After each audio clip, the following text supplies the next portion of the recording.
record, we have Cabinet members present in the room, and I'll ask them to introduce themselves in just a second. A number of senior officers from the council, some non-cabinet members are also present, and additional officers will be joining the meeting virtually. I do have a note of attendees and speakers, but if any virtual attendees wish to speak, they should indicate with the yellow hand icon, and we will pick this up in the meeting. This meeting is being streamed live and recorded by the council for subsequent broadcast via the council's internet site. So can I ask cabinet members to introduce themselves and state their portfolio area, please? If I can start with you, Councillor Hakata. Councillor Mike Hakata, Deputy Leader and Cabinet Member for Climate Action, Environment and Transport. Yeah, Councillor Ruth Gordon, Cabinet Member for Council House Building, Placemaking and Development. Councillor Donna Collin, Cabinet Member for Housing, Private Renters and Planning. Councillor Seema Chandwani, Cabinet Member for Tackling Inequalities in Resident Services. Adam Jogi, Economic Development, Jobs and Community Cohesion. Sarah Williams, Finance and Local Investment. I'm Zena Brabson, Children, Schools and Families. Okay, and if can I ask the speakers before they speak if they can introduce themselves? I do intend to vary the agenda tonight, as Councillor Brabazon has to attend a licensing subcommittee to make some representations on behalf of local residents. I will then take the deputation item and move on to consideration of item 10. An amended agenda has been printed and circulated around the room. You should all have that on your desks. Are there any apologies for tonight's meeting, please? Yes, Councillor Davis and Councillor Das-Neves. Okay, thank you very much. Before we proceed, I just wanted to say something following the major earthquakes that have taken place in Turkey and Syria. This obviously has a massive impact on many of our residents in Haringey. And on behalf of the borough, I'd just like to extend my deepest sympathies and condolences, and just say that as a community in Haringey, we will be doing our utmost to pull together and offer the support necessary and needed. And we are meeting with some of the community organisations on Thursday, and we have Arif here from IMED in Tottenham. Thank you for coming along today, Arif, and hopefully see you on Thursday. Can we have a minute's silence, please, to commemorate those? And the death tolls are coming through, and we think they're going to get a lot worse, but if we can have a minute's silence.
Thank you.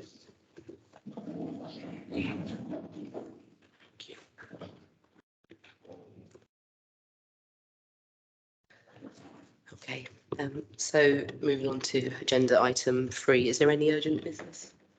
We've got one piece of exempt urgent business, and that's in relation to item 20. Okay. Item 4, is there any declarations of interest?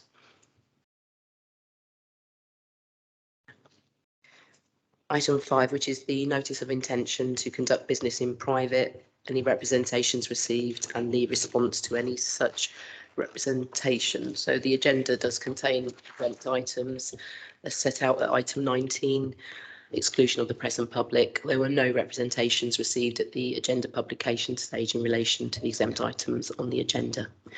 Item 6, which is the minutes. Can we confirm and sign the minutes of the meeting held on the 17th of January 2023 as a correct record? Disagree. Thank you. Item 8, which is the matters referred to Cabinet by the Overview and Scrutiny Committee. We have budget scrutiny recommendations, which will be considered during item 10. So, as per the amended agenda, can we move to item 11, which is admission to schools? Councillor Brabazon, if I can ask you to introduce the report, please. Thank you, Chair, for allowing me to bring this forward in order to go to the other meeting. This is the annual report which we bring to Cabinet, which is about the determination of the council school admissions arrangements, which have to happen some 18 months or so prior to the academic year. So this is in reference to the academic year 2024-25. This is a straightforward report, although it is quite long, which sets out the reasons why the council is looking to reduce planned admission numbers at 8 schools for 24-25. And the reasons are set out in the report. So in summary, there is declining birth rate. Families who lived here have gone back home as a result of Brexit. There are issues to do with housing and the cost of living crisis, the impact of the pandemic, and this is not something which is peculiar to Haringey. This is an issue across the whole of London, where nearly every borough is, bar 3, is seeing reduced birth rates and reduced reception numbers.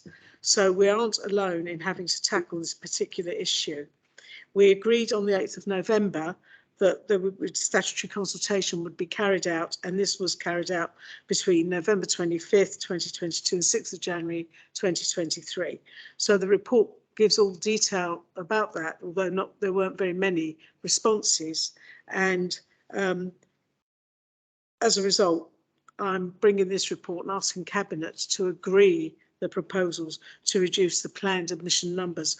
The page 333 shows the changes on roll in schools over numbers of years, and page 326 shows you the table, which schools and the reductions. And I won't say any more except to say this is a report which we need to bring for statutory reasons, and I would hope that Cabinet would agree that we go ahead, because we can't have a situation where our schools are not able to function with 2 form entries or 3 form entries when they can't fill those places. There are implications of all sorts of things with staff and so on. I'll leave it there, Chair. The detail is in the report. Thank you, Councillor Brabazon. Is there any questions for Councillor Brabazon?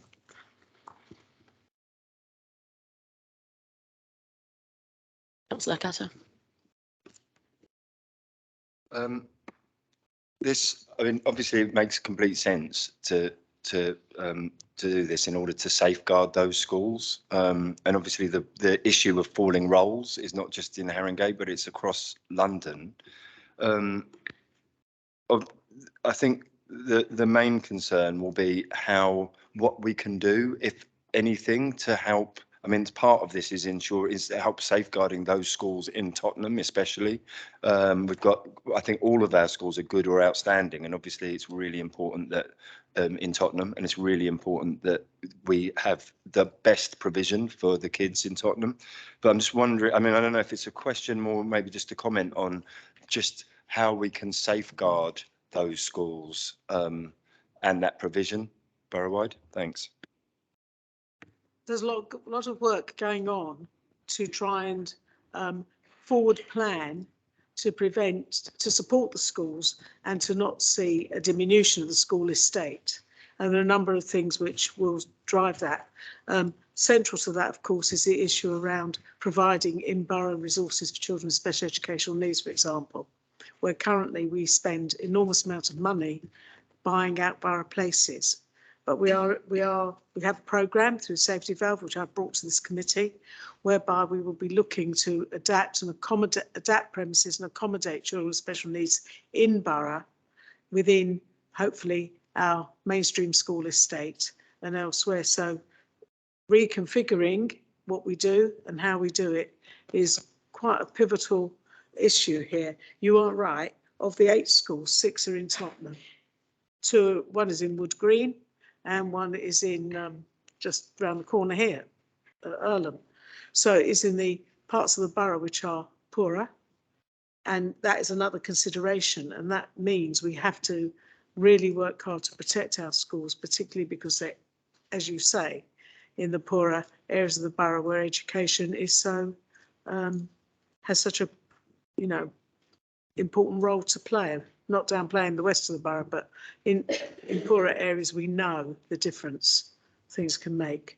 So yes, you are right, and yes, we are looking ahead in the round at that. Thank you. Someone else indicated. Oh, okay, any more questions from the Cabinet? Okay, so if I can go to the screen, Councillor Corley Harrison.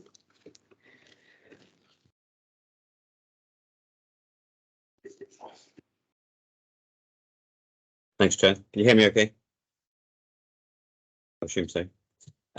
So as the school admissions numbers change with population changes, is the council able to and planning to reassess whether the current method of granting places is still the best model, particularly in regards to places based on distance to schools?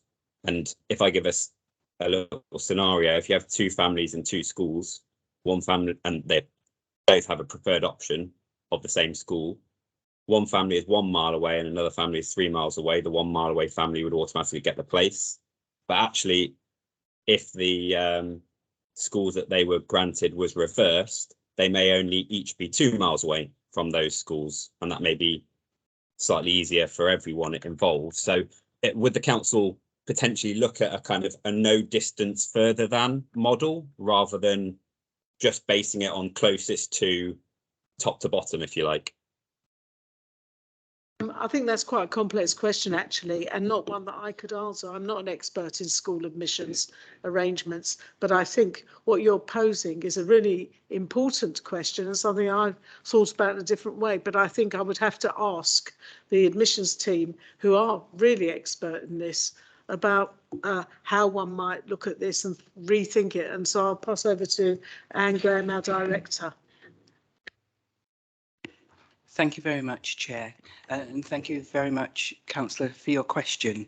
I think ultimately the issue is that there are falling school rolls, and that however the children are apportioned, the financials that move with them are not sufficient for schools to be viable.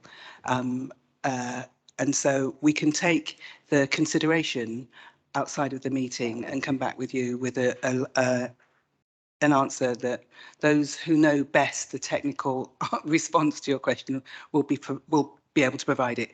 But at the end of the day, we have falling school rolls. Thank you. Thanks both. Okay, thank you. So if there's no further questions, if we can move to the resolution, which is to approve the recommendations as set out at page 324. Are we all in agreement? Thank you, thank you, Councillor Brabazon. So if we can move to jumping to item 7 now. Is my numbering correct? Yeah, okay. Item 7 now, which is the deputation. So we've got 15 minutes overall for this. There is one deputation for consideration at this meeting in relation to item 10, and this has been put forward by Paul Burnham, and I believe we've got Jacob Sacker, Florence Alloway and Monica Gort as well. So when you're ready, Paul, you have 3 minutes to put forward your deputation, and then the cabinet member will then respond to that. So when you're ready, 3 minutes.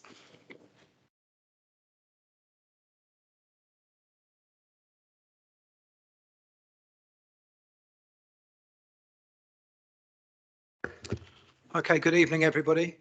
Haringey Council's consultation charter says that where there is a real policy choice, that makes a difference to people, then we should be consulted. Now, the rent rise fits those criteria. It definitely is a policy choice. Last year, 3 London boroughs did not increase their rents up to the government maximum. And it definitely has a big impact. The rent charge is £110 million a year. Yet there has been no consultation for 15,000 council tenants on any of the budget. And this consultation ban is completely indefensible.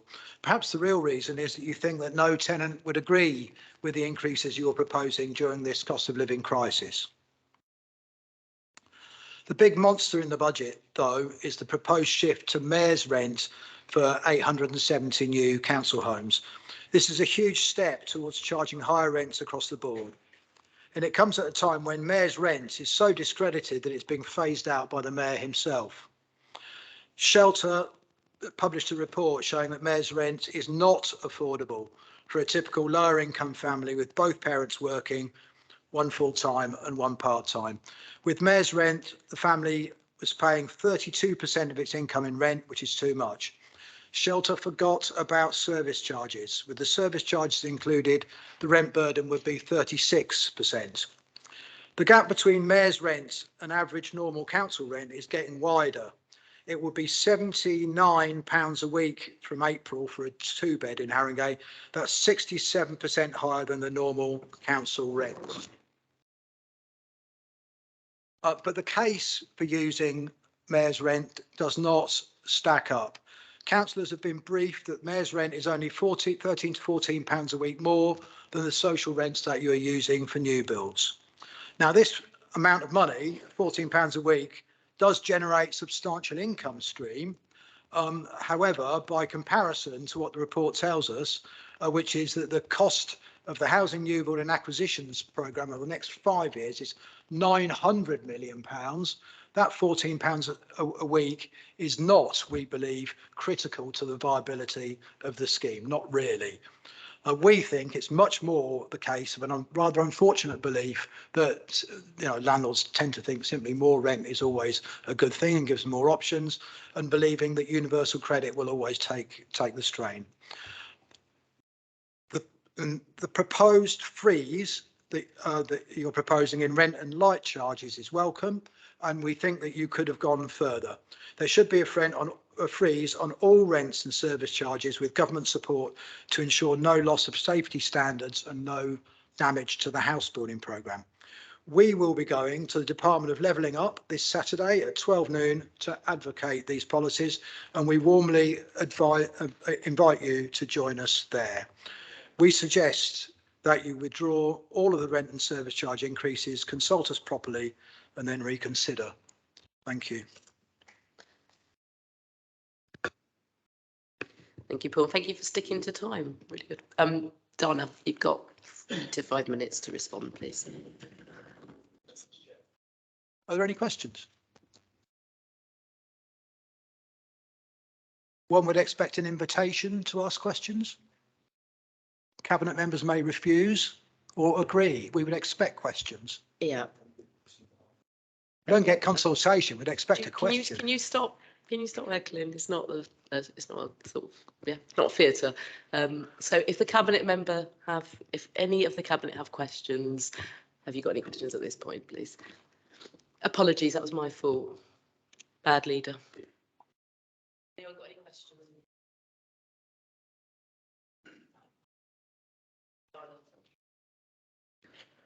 Paul, thank you for bringing your deputation tonight. Of course, we don't want to put up rents. We don't want to put up service charges.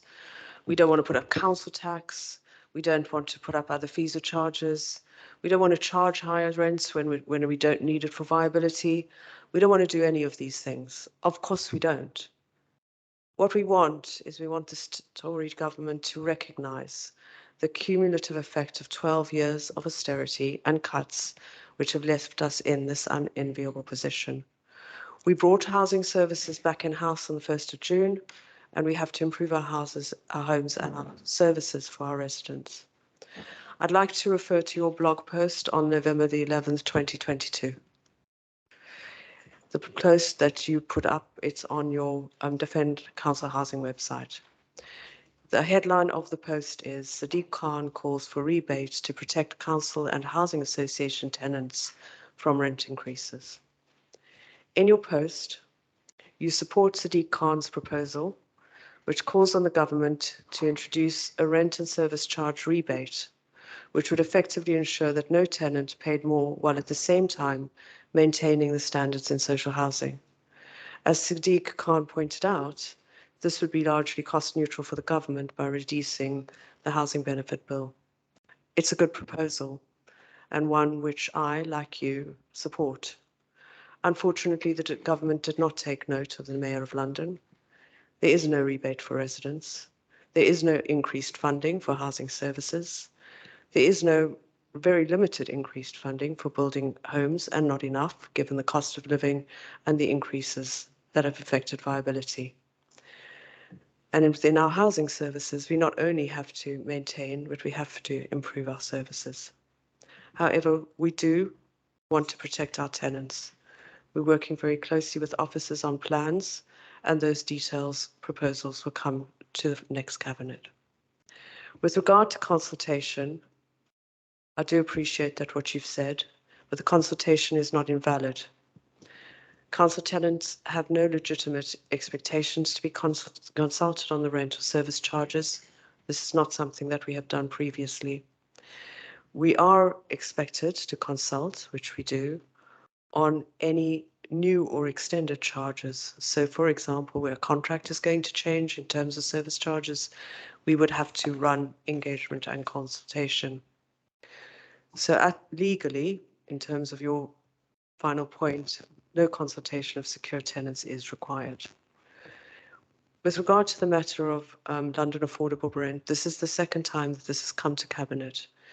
It's not actually my portfolio and was dealt with at length by my colleague, Councillor Ruth Gordon, in December. So I would like to refer you to the response that she gave. What I would like to iterate is that as a council, we do not want to put up rents or service charges or council tax or any kind of charges. We do not want, because of viability, to be using London affordable rent.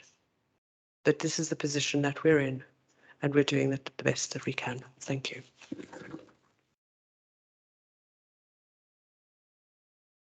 Thank you, Dana, and thank you, Deputation. So if I can ask you to take your seat back in the public area. Okay, so if we can move on to item 10, which is the 2023-24 budget and 2023 to 28 MTFS report. Over to you, Councillor Williams. Thank you. So I'm pleased to introduce this final proposed 2023-24 budget and the 23 to 28 MTFS. Now, it incorporates the impact of the funding from long-awaited finance settlement, along with a number of other important changes, not least our continued participation in the 8 Authority London Business Rates Pool, which gives us an estimated benefit of 2 million, and also the forecast reduction in the North London Waste Authority levy of 3 million. I confirm that we are proposing to increase Haringey element of the council tax to the 2.99 threshold announced, along with the full 2% adult social care precept. Now, we know that it's a really tough time for all our residents with the cost of living crisis. However, although the government made a lot of play about the amount of funding they were providing to the sector, the reality is that the majority of real increase in need is ring-fenced to social care, which is already under immense pressure. So if we don't increase council tax to the permitted level, we're going to face even harder budget choices and store up financial pressures on future budgets. We have, though, provided additional measures for protecting as much as possible our vulnerable and less well-off residents. We're continuing our council tax support scheme at the current rates, targeting those most in need, and continuing our expanded free school meals programme, the same in the current year. And despite all the financial challenges that the council is facing, we are ensuring we can continue to meet the significant need of our most vulnerable residents. through 16.4 million investment in children's and adult services. We're driving value for money through significant efficiency agenda, with every area of the council contributing, with 16.3 million of new savings and additional income. We're providing financial advice and support to residents who need it, including through council tax reduction and our financial support team and the Haringey Support Fund. And we're maintaining critical support for our children and young people with little direct funding by central government, including, as I've said, the free school meals for 650 children who are just above the entitlement threshold, and putting funding for our Rising Green Youth Hub on a long-term footing. We also have our capital programme, and it provides important opportunities to address our community's needs. However, our finances are tightly constrained, so affordability of our capital programme is a key consideration in this year, even more than previously. But we are continuing to invest for the long term, and we're proposing to put investment in to doubling the planned investment in Active Life in Parks programme and the Parks Asset Management. We're investing in public realm, including cycling and walking infrastructure, roads, pavements and streetlights. We're investing in parks and green spaces. We're investing school buildings, including creating new in-borough places for children with special educational needs and disabilities to provide high quality places where we need them. Additional properties are going to be used for high quality temporary accommodation. And we have a significant ongoing investment in council homes and delivery of the new council homes agenda. We are also building our own care facilities for adults and children's services. I am pleased to present a balanced budget in a very, very challenging year. As a council that treats its financial responsibilities very seriously, I'm also pleased that we'll be able to improve our reserve position, given that we recognise that we have some very, very difficult decisions still ahead of us before we can become financially sustainable in the longer term. So I would just point out at this point that on page 92 in the recommendations, there is a slight typing error, and should read that the Cabinet is asked to consider the outcome of the budget consultation as set out in Appendix 8 to be included in the report to the Council.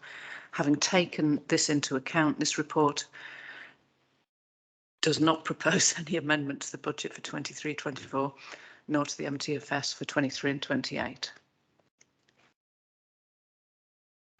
Thank you, Councillor Williams. Any questions from the Cabinet? No, okay. If we could move to Councillor Connor, who I believe is on screen, if you can present the scrutiny budget recommendations, please. Thank you, Chair. Hi, my name is Councillor Pippa Connor, and I'm the Vice Chair of Overview and Scrutiny and Chair of Budget Scrutiny. Overview and Scrutiny recommendations to Cabinet can be found at Appendix 9 of the Budget Report, Agenda Item 10, page 215. I would like at the start to acknowledge the hard work by officers involved in both producing the papers and their expertise during each of the panel's budget scrutiny sessions. I would also like to thank the lay members in particular for their patience as we navigated the budget to ensure we made meaningful recommendations. The Council should be rightly proud of the effort that goes into budget scrutiny, and I would suggest that in future this item is highlighted in the pack so that the public would be made aware of its existence. These recommendations in the Cabinet pack have been made following both individual panel scrutiny and then through the Overview and Scrutiny panel. Tonight I wish to draw the Cabinet's attention to just a few specific panel recommendations. Within the Environment and Community Safety Scrutiny panel, a recommendation was around Spurs' contribution to clean-up costs post-match fixtures. From the response provided in the papers, it notes that in 2021 to 22, there was an MTFS target to recover £130,000 from the club for matchday cleansing, which was agreed by Cabinet. It's therefore shocking to see that during 22-23, the service is forecast to spend just over £100,000 on matchday cleansing, and to date the club have contributed no funding towards these costs. Whilst it's welcome that the view around the spending on clean-up will include residents and scrutiny members, I would be grateful if we could be given a timeframe for when this review will take place. Within the adults and health budget scrutiny, concerns were raised around inflationary pressures within the adult care purchasing budget from increased costs to providers. It's our understanding from the answers given in the report, there's a £4 million built into the 23-24 budget, together with new funding announced in the provisional local government finance settlement of 1.9 million. However, the inflation growth rate allocation for adult social care above current MTFS for 24-25 is 3.1 million. And the question would be, would this be enough? There were some overarching areas of concern expressed during budget scrutiny sessions regarding the increased capital spend, specifically whether capital expenditure was sustainable at the projected levels, given the expected increase in costs incurred by rising interest rates. A second area of concern was in regards to the projected rise in the estimated minimum revenue position from 13.3 million in 22-23 to 37.9 million by 27-28. At the moment, the council needs to find 13.3 million from the revenue account in the general fund to finance the capital costs. In 2028, these could rise to 37.4 million, which is a substantive amount to find from the revenue account. The concern for members is, can the council afford this without having to make savings to services? General concerns were also raised amongst the panels around the reports pack that were being scrutinised by individual scrutiny panels. The recommendations from the OSC panel was that each individual panel should have a cover report which highlights the council's position in terms of both revenue and capital budget.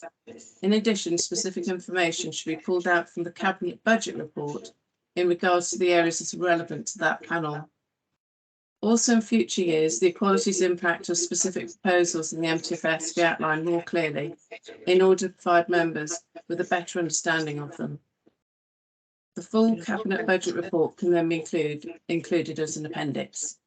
And this would allow councillors, lay members and the public to easily see which areas of the budget have been scrutinised, making for a more robust and transparent process.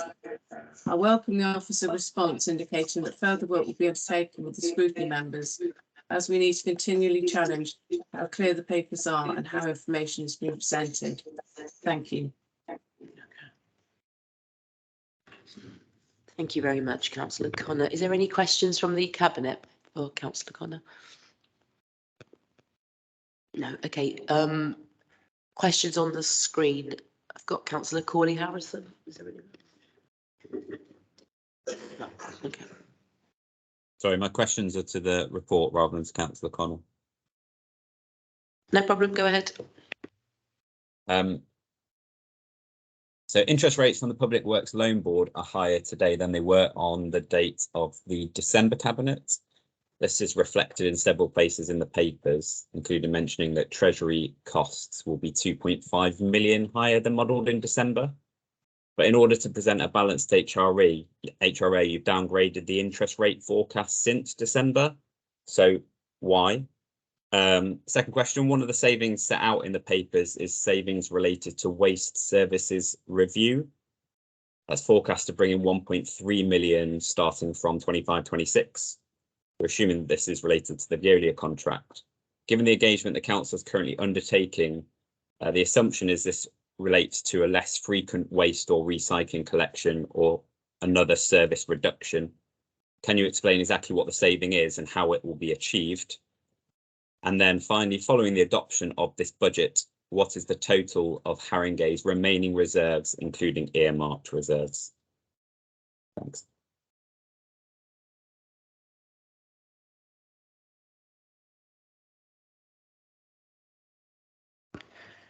Thanks, Luke. I'm going to hand over to John for the Treasury costs question, and I'll hand over to Barry for the waste services, and back to John.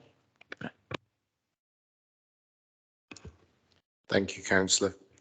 With regard to the increase in interest rates, the assumption that we make when setting the budget and for the next year, and indeed our future forecasts, are based on both our own understandings of the market, but also the external advice we get from our Treasury advisors, who are the lead ones in the local government sector.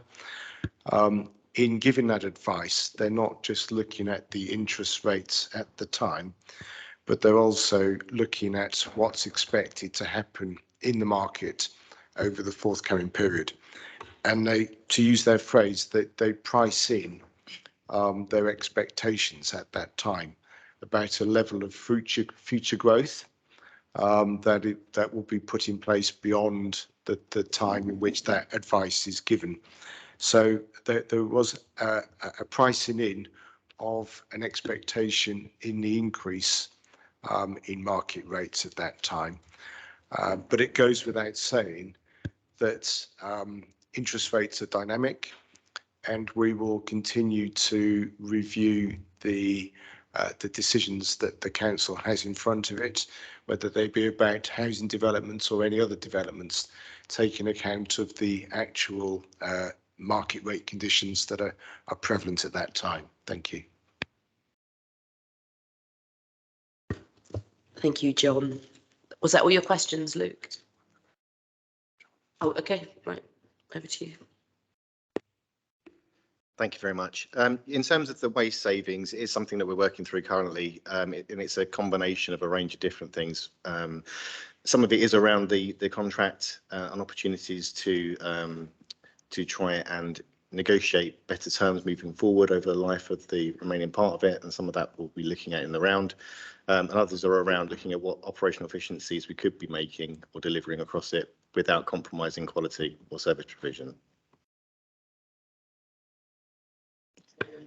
Yeah, and on your last point, Luke, ONS have been kept advised as the reserves position as and when they meet, and it'll be contained in the full council report also, that figure. Okay, thanks, sir. Thanks. Thank you, Luke. So if we can move to the resolution, which is to approve recommendations as set out at pages 92 to 93. Are we all agreed? Okay. Item 9, which is fees and charges 2023 to 24. Over to you again, Councillor Williams. Thanks, Leader. So in order to protect the council's ability to provide services needed or enjoyed indeed, we have to ensure that we can continue to cover costs for their provision. And while I very much recognise the pressure that everyone's under in this cost of living crisis, we have little choice other than to look to ensure that we maintain full cost cover. So we have continued our policy of annual increases linked to CPI inflation rate. Also, we've looked across the piece to make sure that where we've gone below that, indeed, on some of our charges to stay competitive. So taking all the relevant factors into account, I think the increases in fees and charges proposed are necessary and appropriate, and I commend the report to Cabinet.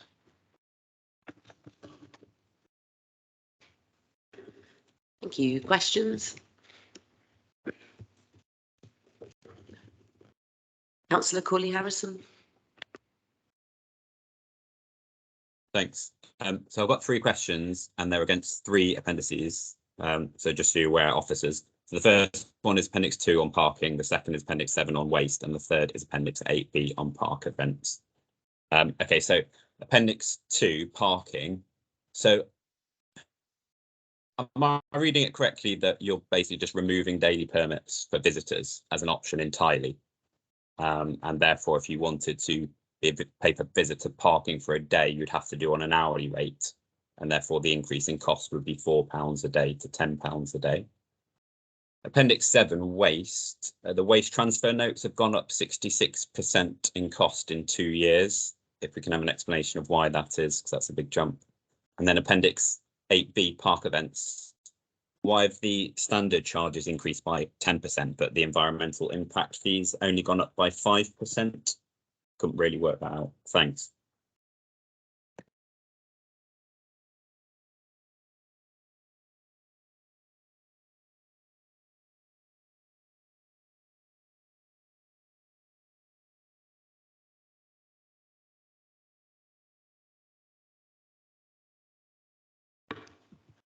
On the first point, Councillor Corley Harrison, I think that's actually an error in the paperwork that I thought had been corrected.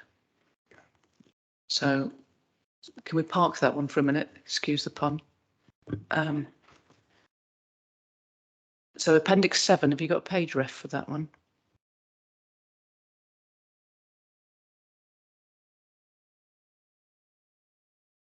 Do you have a page reference for your appendix? Yes, but I'll have to, hang on, I have to jump between the documents. 1 second. There's quite a lot of pages, aren't there? Appendix 7.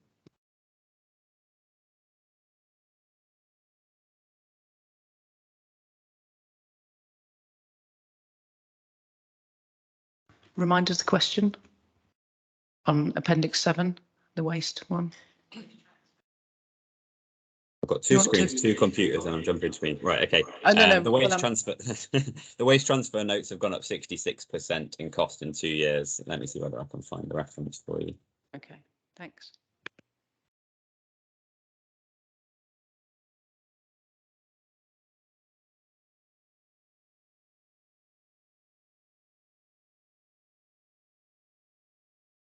So it's on page, well, if you look at Appendix 7 independently, I don't have it as a page number as the whole pack, so I'm just looking at it as an independent document. It's the first page on there. There's a line item. That? It's all right. Councillor Chandwani knows. She's oh, right. Okay. Thanks. Yeah. Thank you, Councillor Corley Harrison. So what we do when we look at fees and charges is we do a lot of benchmarking with our neighbouring boroughs and also the commercial sector. It does feel like we have been undercharging, but we didn't put it up in one go. We staggered that over the 2 years, so that's why it's looking like that. If you're talking about issuing of the duty of care waste, that's it. Yeah. £15, then it went up to £20, and now we're proposing £25. Okay, thank you. And would you mind repeating your Appendix 8 question? Yeah, so it's 8B. The standard charges have increased by 10%, but the environmental impact fees have only gone up by 5%. So why that is?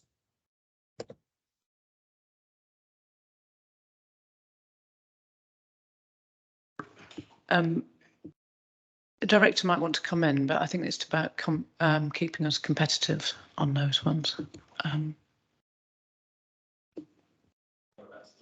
There's a disparity between the increases on the two different charges. It's about keeping us competitive between our neighbours, I think.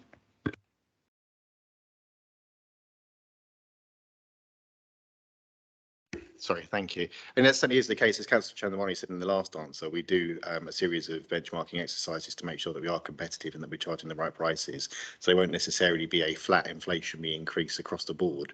It'll be something that's a bit more sophisticated based on the value of the service or product that we're offering. That's right. There was quite a lot of work done on ensuring affordability and to keep competitive with in the commercial sense on a lot of these charges. So we feel like we're pushing the threshold because obviously that's the environmental aspect as well as the fee aspect. We feel like we're pushing the threshold there. Is really the point that I'm making. Okay, got your point. Thanks. Yeah. Thank you, Luke. Was that all your questions? Yes, thanks. Yeah. Excellent, thanks. Okay, so if we could move to the resolution, which is to approve the recommendations as set out at page 14. Can we all agree? Sorry, Chair. Before you agree, was there going to be a correction on that paper before you agree on the parking fee? Yes. Yes. What will the correction be?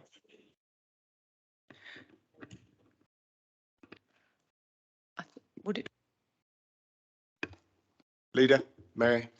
So apologies to members for what seems to be an error in that particular appendix. My proposal is that in order to make the position clear, when we present the budget again to council, we will include an amended schedule so that can be absolutely clear for the record as to what has been agreed. Thanks, John. Okay, thanks, John. Okay, so Resolution, approve recommendations with the amendment as set out at page 14. Are we all in agreement? Agreed. Okay, item 12, which is to approve to consult on the community safety and hate crime strategy. Councillor Jogee, please.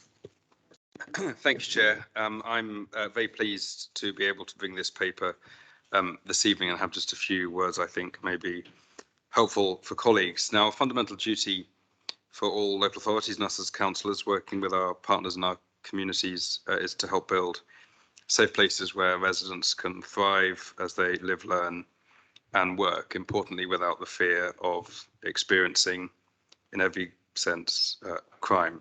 Now, Haringey is committed to working with the police, partners in the public sector, the voluntary and community groups and organisations, of which Haringey is home to many, and of course our neighbouring boroughs, to make sure that Haringey is the best and the safest place for residents, businesses and visitors. Now, as we bring this report this evening, we want to celebrate the good work that's being done already to keep Haringey's people safe. I think of youth projects such as Project Future Northumberland Park, which I've had the chance to visit, supporting young men in that part of our borough to take positive steps in their lives. The Multi-Faith Forum, which consists of many brilliant leaders, and shout out to BB Khan, MBE, DL, from Haringey's diverse faith communities who are committed to increasing, developing and preserving our community cohesion, and of course a diverse range of voluntary organisations. And I think of our partners like Haringey Community Gold that work to galvanise communities around finding solutions to the challenges of crime and antisocial behaviour. Now, Chair, the Community Safety Strategy sets out an ambitious plan to tackle the most pressing issues in our borough, from serious violence to violence against women and girls, exploitation, antisocial behaviour and reoffending, whilst importantly improving, and this is something that I know we all care about, public confidence in the police. The hate crime strategy reflects the Council's commitment to creating an environment where no form of hate will be tolerated, but it will be challenged, reported and dealt with in the strongest ways possible, and sending out a simple message that hate will not be tolerated in Haringey, anywhere, anytime, not now and not ever. The priorities in both strategies were developed following 2 weeks of pre-engagement in December with residents, businesses and a range of stakeholders. So what we have in terms of the priorities that are going out to consultation for engagement, if approved by colleagues today, is based on the needs and wants of our residents, which I think is really important. And I think it's also important for some context to note that Haringey has seen an increase in reports of all categories of hate crime during 2021-22, with the largest increases ranging from a 20% increase in homophobic hate crimes to, and this is shocking, just days after Holocaust Memorial Day, a 14% increase in anti-Semitic hate crimes, just to name two. So as I ask colleagues to approve this report tonight, I'd like to say two final things. One, thank you to Heather Hutchings, Joe Benmore, who are both here this evening, and to Hubert Malcolm and Barry Francis for the work they've done on getting us to where we are now, and all the work that is to come. And I suppose it's important just to note that we, as a council, value community engagement. We're committed to co-producing and delivering both of these strategies in partnership with Haringey's people. And I'm looking forward to the months ahead as we make sure that these strategies are fit for purpose, are relevant and mean something and aren't just words. So I would ask colleagues to support the, accept the report, approve the report this evening. Thank you very much, Councillor Jogee. Is there any questions from the Cabinet on this report? Councillor Catter? I don't know if it's a question, more maybe just a comment just to support it, which is just that is a really shocking, data in here about the increase in hate crime. But it's also, this whole report underlines the importance that this administration has towards tackling violence against women and girls and hate crime and crimes against people, community safety and increasing in community safety. So I just think it's, you know, it shows the level of challenge that we've got, and you know, I totally echo the point of the hard work of the officers. Yes. Well, thanks, Councillor Carter. I'm grateful that you and I suspect all colleagues have been through the data and the very comprehensive pack in our papers, which do show just how serious a challenge we have, and I think we need to be upfront and serious about that. But I am reassured both by our collective commitment as the Cabinet, but also the drive and energy of our officers that we will make sure as we go out to the community to get their buy-in, their shaping and their direction, that we will land up in a place where we tackle some of those very difficult challenges which the data points to, and get to a place where, you know, as soon as we can, that data looks and reads very differently.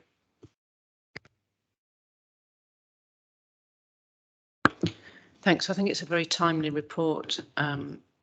And just to talk about violence against women and girls and the strategy we're going to employ.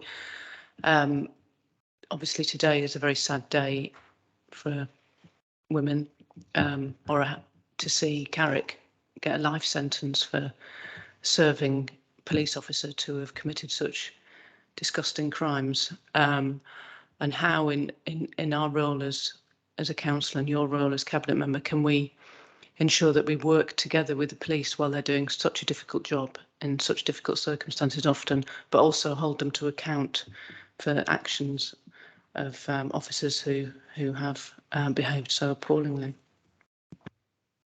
Well, thank you, Councillor Williams. That's a very important question.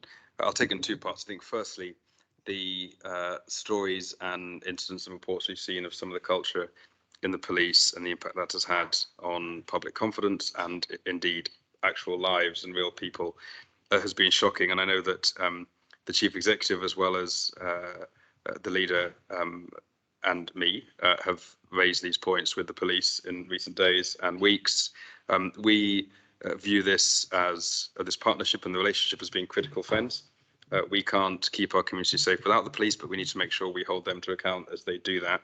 And Haringey's greatest strength, as I said in pretty much every speech I gave when I was mayor, is its diversity. And we need to make sure that for policing by consent to mean something, that the police reflect and understand the needs and diversity of our community. And that goes from gender to race to religion and everything in between. So we are constantly making the point that we need to go further and do more in both challenging incidents internally, like Carrick and others, but also having that engaged presence in the community that provides reassurance to residents who need it and deserve it and pay for it.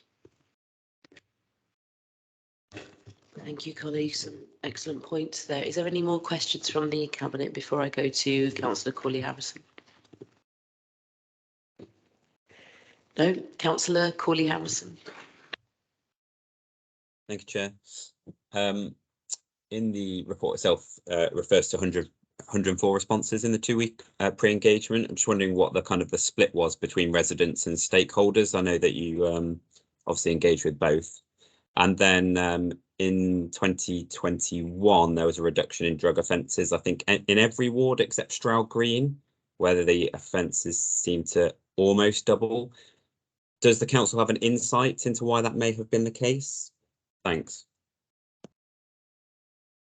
Thank you for those two questions. Take them in the reverse order. I don't have the exact answer, but what I do know is that the excellent 3 ward councillors in Stroud Green are often in touch with me about making sure that issues around crime and community safety are dealt with, but I will defer to Heather and Joe who are here, and if we can't get an answer on the specific nature of your question, we can provide one in writing, assuming that's in line with convention. And on the first question about the split of the 104 responses, again, I shall ask Heather and Joe just to provide you with that. Do you want to come and take a seat at the table?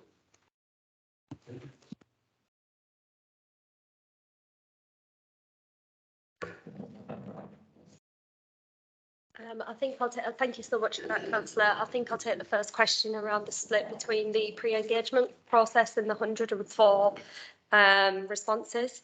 So that engagement was over a period of 2 weeks from the 5th to the 18th of December.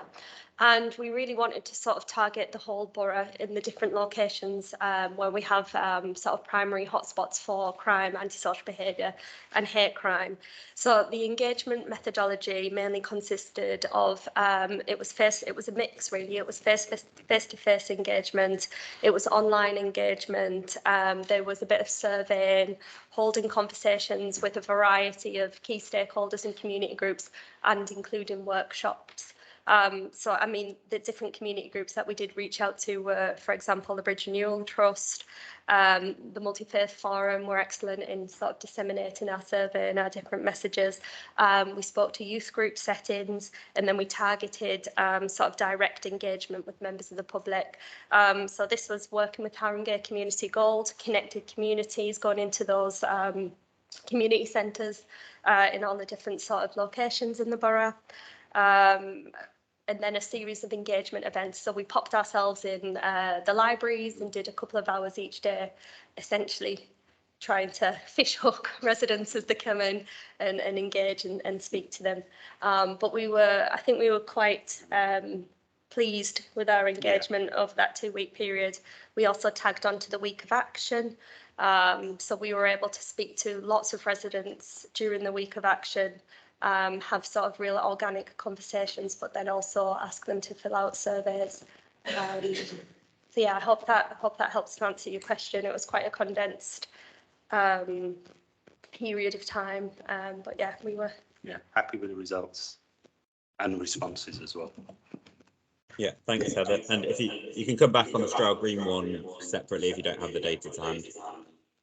Yeah, we'll do that. Let's come back in writing. And if I can, Chair, just if you indulge me for 1 second, Councillor Cooley-Howson, just to say this is very much the beginning of this process, and we are looking forward to you working with us and all colleagues as we seek to reach as many local people as possible. And I feel sure there shall be an event at Hornsey Library that you'd be very welcome at as a ward councillor, and any help that you and all councillors can provide in making sure as many councillors, as many residents are engaged with and feel part of this, the better. So we shall be calling on you and all councillors to help make sure that we get out there and have Haringey people shape, drive and influence what these 2 strategies look like.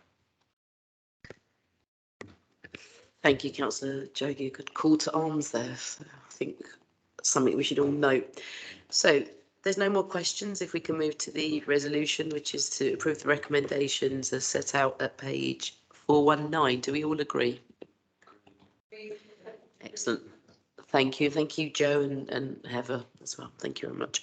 So if we can move to item 13, which is the discretionary housing payments policy. Councillor Chamwani. Thank you, Leader. For those of you that don't know, the council uses discretionary housing payments, or DHPs, to support residents with unmanageable rent or housing costs.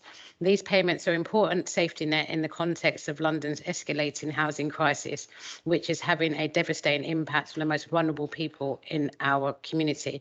For instance, in November 2022, the Ministry of Justice reported that last year landlord possessions had doubled and landlord orders had increased by 174% and mortgage repossessions had grown by 94%. In London, recent data from Rightmove showed that an average rent increase of 16% over 1 year alone. This is the highest ever annual rate of growth in any region.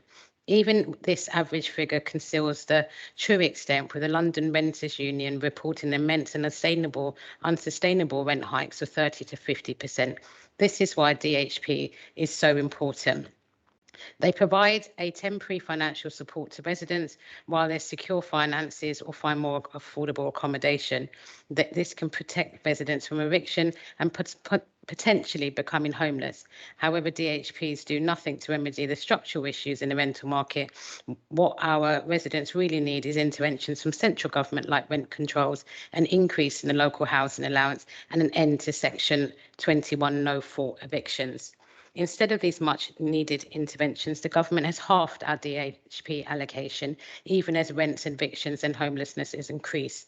This paper is an annual procedure to agree and to accept the DHP allocation. However, I am here yet again, the same time every year, to let you know that we do not know how much we've been allocated by the government at the time of this publication, but I hope we can agree to accept it when it does come in.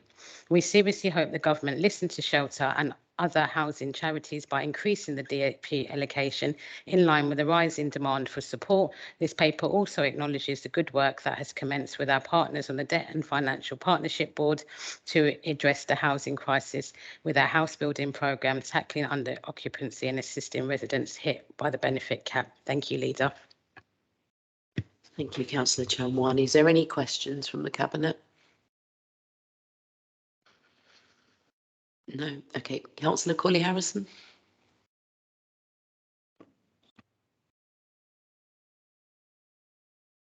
Thanks, Chair. So the report makes the point that the council's DHP allocation from central government has been reduced by 44% over the past 2 years. Can you let us know how the number of applicants has changed in that time as a result?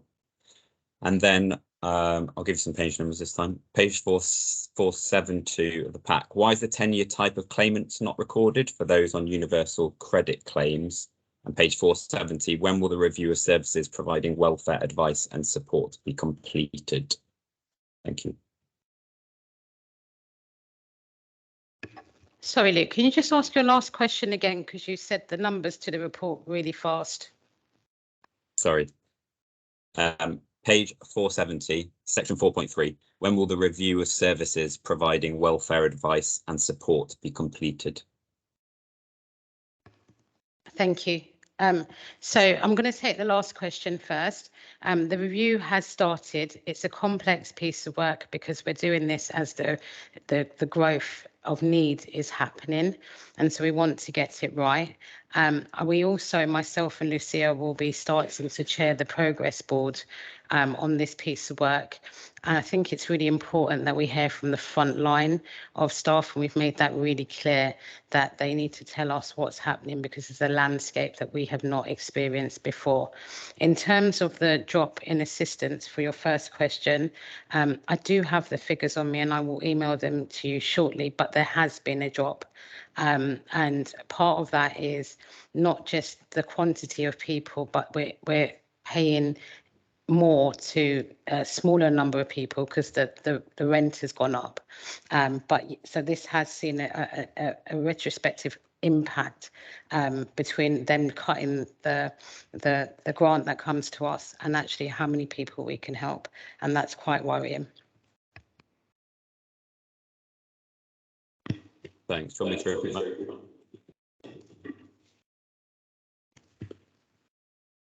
Was there another question? Was there another question? Sorry, Luke. That's all right, no problem. It was in respect to section 6.8, which is on 472, and why the 10-year type of claimants. Why is the 10-year type of claimants not recorded for those on universal credit claims? That's mentioned in the first sentence of that section.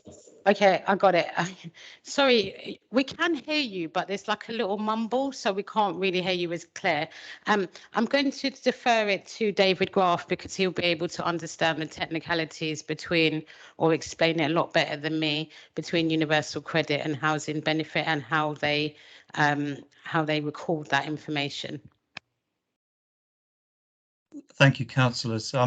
Unfortunately, the system doesn't have a field for us to record that information. For next year, though, we will keep a separate manual record because obviously the volume of universal credit claimants is increasing and housing benefit declining. Thanks, David. Thank you. Okay, so if there's no further questions, if we can go to the resolution, which is to approve recommendations as set out at page 440. Are we all in agreement? Agreed. Thank you. Item 14, which is the review of the Essential Service Permit Scheme. Councillor Chamwani. Thank you, Lisa. Lisa, we've just noticed a technical error on the papers that have been published. So I'm suggesting we defer. Thank you. Okay, so we're pulling the report. Okay. Deferring. Okay. So if we move to item 15, which is the approval to deliver 272 affordable council homes, let construction contract and appropriation of land at Ashley Road Depot, Tottenham Hale. Councillor Gordon.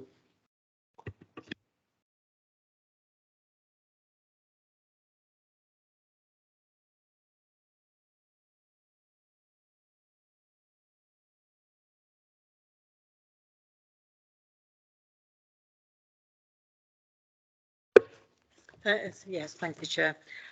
So I'm very pleased to be sponsoring this report to the Cabinet meeting for the approval of us going ahead with our biggest council house building scheme to date, which is on what is known as the Ashley Road Depot site, which is in Tottenham Hale. And this scheme is for 272 council homes. And it's proposed that those 272 council homes will be let at London affordable rent. There is a strong mix of bedroom sizes in the scheme, which means that 34%, about a third of the 272, and the figure is 92 homes, will be either 3 or 4 bedrooms, in other words, family-sized homes. And of the proportion of smaller homes, of the 1 beds, then we'll be targeting particularly those, hopefully residents who would want to, who are under occupiers, and that we want to sort of use those homes, which will release larger homes in our overall stock. This has been a particularly fine scheme, I think, in terms of when we've gone out to, we received planning permission and on the end of August, 31st of August. And when we've been out to consultation, we've had numerous engagement events, and as well as the formal consultation processes. But we found that there was a lot of people who wanted to engage with those pop-up events in Down Lane Park. And there was a lot of engagement with local residents. And actually, we found there was a huge number of positive responses to this particular scheme. It will allow for new cycle routes and walking routes from the park that will give access to Tottenham Marshes, which is probably an underrated area that we don't boast about enough in Tottenham, about how wonderful it is to go there. It will allow walking routes through the park and through to the housing in the other areas, in the terrace streets around that. One of the aspects of this, originally the plan was, in order to reach viability on the scheme, that it would be a 50-50 split. In other words, 50% council housing and 50% which would have to be private sale. Actually, what we've done now is to move that, because of the change in our policy towards London affordable rents. It means that we can have 100% council homes on this scheme at London affordable rent, which is, I think, a big improvement on us having 50% going for market sale, which would have meant the disappearance of those homes into the private sector. So we think that is a big improvement, which has been afforded by this change in policy, which means that is now it's a viable scheme. In addition to those, that sort of nice mix of family-sized and smaller homes, 28 of the homes will be fully wheelchair accessible. It means that council tenants will get marvellous views of the park, And I think these will be it's a very desirable scheme. If you look at the plans, there's a huge amount of planting, of green areas, of public communal gardens and walkways and play on the way. There will be a widening of the pavement. There will be an increased number of trees, and some alterations to the road to the west of the scheme, which residents have been calling for some time.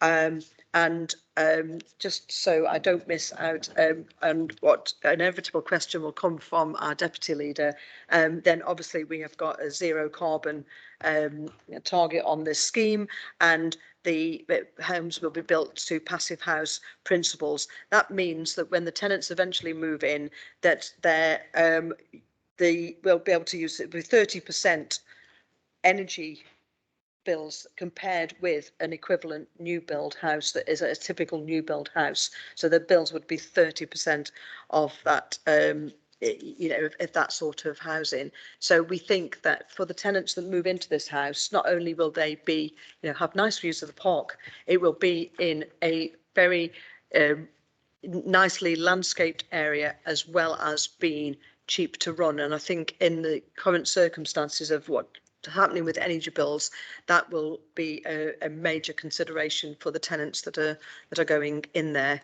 So I'll leave my remarks to that and wait for any questions. Excellent, thank you, Councillor Gordon. Is there any questions from the Cabinet? Councillor Catter? Yeah, this is a standout development, definitely, and it's very. I think it shows that actually the change in our policy for rental in this particular scheme actually works in the favour of Haringey residents, meaning that more people, Haringey residents who are on the low incomes, will actually be able to access these homes, which is fantastic. And applaud, obviously, the passive house principles that you're, driving this with. That's absolutely brilliant. It's worth noting as well that obviously that kind of building also, that kind of principle also improves indoor air quality, which is, there's issues of we're tackling air pollution outside, but actually internal air pollution is a major problem. There was a question, and I can't remember. Oh, I know what it was. Yes, yeah, which was just sort of two things. It maybe going in the as it progresses is just to ensure that wherever possible we expand the amount of greening that can be incorporated into the development, and also reduce the numbers of cars. Obviously, as you pointed out, it's permeable with Down Lane Park, and it's really close to Tottenham Hale, all in walking distance. And obviously it would be good to sort of have reassurances that we will be looking towards car free as close to at least as possible. Thanks. Yeah, absolutely. And we've been pushing on that. In fact, some of the comments from residents from my recollection is about what they were, one of the things they were worried about in case cars could come through from Ashley Road and go into the residential streets, because there's a big push in that area of people there, overwhelmed by, we've got HGVs going through the streets, sort of, coming up against the 318 bus and so on. That's a big concern for residents, that they actually want to cut the amount of traffic in those streets. But in fact, there won't be any through passage by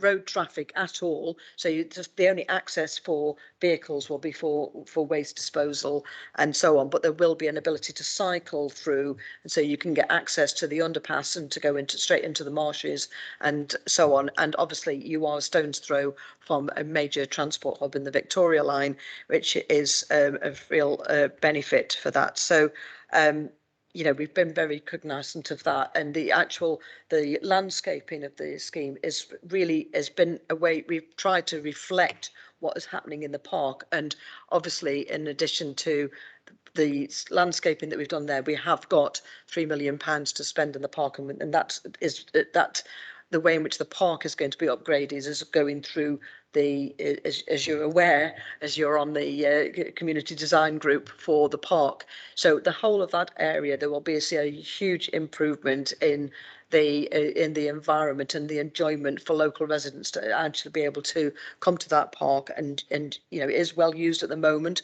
But it, you know, we, even though we are putting a lot of houses in there, we're doing it in a way that is very, very sympathetic, I think, to the park that exists there at the moment. And one other thing, while I've got your attention, is that the PV cells on this scheme will generate more than 50% of the annual energy use. So again, I think that, you know, in terms of the green credentials on the sort of schemes that we're building as a council are at the, you know, the top end. We are really trying to make sure that these, we're not just throwing up any old concrete blocks. We are making these high quality homes that is a legacy for the future. So thank you for your question. Excellent. And we've got a happy deputy leader. So what more can we ask? Councillor Carlin. And as Cabinet Member for Housing, I am so pleased to see that we're building larger properties. We know we have such an acute shortage, and that a scheme is coming through shortly with 25 4-beds and 67 3-beds is very good news for our families who are so overcrowded and desperately in need of larger homes. Thank you. Thank you. Good point. Any more questions from the Cabinet? No. Councillor Corley-Harrison. Thanks, Chair. So the scheme was previously part funded by the private home sales, or as far as I understand it, so it's now part funded by grant funding. Has the amount the council has to contribute to the scheme, their proportion of the funding, gone up or down as a result? And is that through borrowing? And does the scheme financials have a sufficient buffer to keep it viable with further fluctuations in the loans market if it is through borrowing? But just before thanks. I wasn't sure I could hear all of your question, but I think it was about the amount of grant where we've seen, you know, we've managed to acquire a substantial amount of grant of 160,000 per unit on this scheme, which we were very grateful to the GLA for supporting on that issue. As you're aware, on all of our schemes, you know, the climate is very difficult in terms of interest rates and, you know, increases in construction costs and so on and so forth. But I'll ask the Mr. Erdman to come in on some of the finer detail of how we are coping with that cost. Yeah, I think it's worth saying that sort of as we came through the sort of budget and the ramifications of that, we saw a position where we moved from the private sale giving us a healthy cross subsidy to actually being a net drag. And so we figured there wasn't much point in us building private sale if we weren't going to make any money out of it. So a combination of the move to London affordable rent, which was a really important policy decision, alongside the very healthy increase in grant that we managed to secure from the GLA, has meant that we're largely in the same financial position that we were with a 50% affordable scheme, but with less risk. You know, because we're not exposed to that private sales market, and an ability to, you know, have an additional 136 homes for our residents. Thank you, Robbie. Sorry, didn't really answer. So just to confirm, this is through borrowing, is it, council's component? Well, it's through a combination of increased grant from the GLA and borrowing, but that borrowing is serviced by higher income as a result of London affordable rents. Okay, thanks. Okay, thank you, Robbie. It's a good news all around there. So the decision for this will be taken after the consideration of exempt information at item 20. Before I move on, in reference to the report that we deferred, I just need to get I just need to get confirmation that the Cabinet are happy for us to defer the report. Can we just indicate that you're happy for us to defer? Agreed. If everyone agrees, excellent. Thank you very much. So if we can move on to item 16, which is the minutes of other bodies. Can we just note the minutes, please?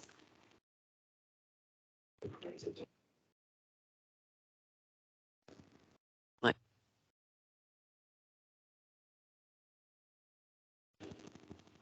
I think it's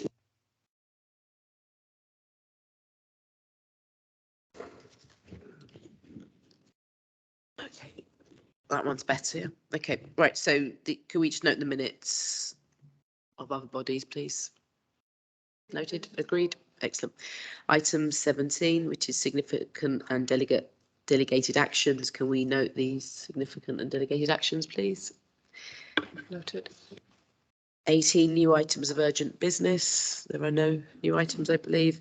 So if we can move to item 19, which is the exclusion of press and public. So we will now consider item 20, which contains exempt information in relation to item 15. So can I move that the press and public be excluded from the remainder of the meeting so we can consider exempt information as defined under paragraphs 3 and 5, part 1, schedule 12A of the Local Government Act 1972. Do we all agree? Excellent. So I'm now formally closing the public section of the meeting. Thank you.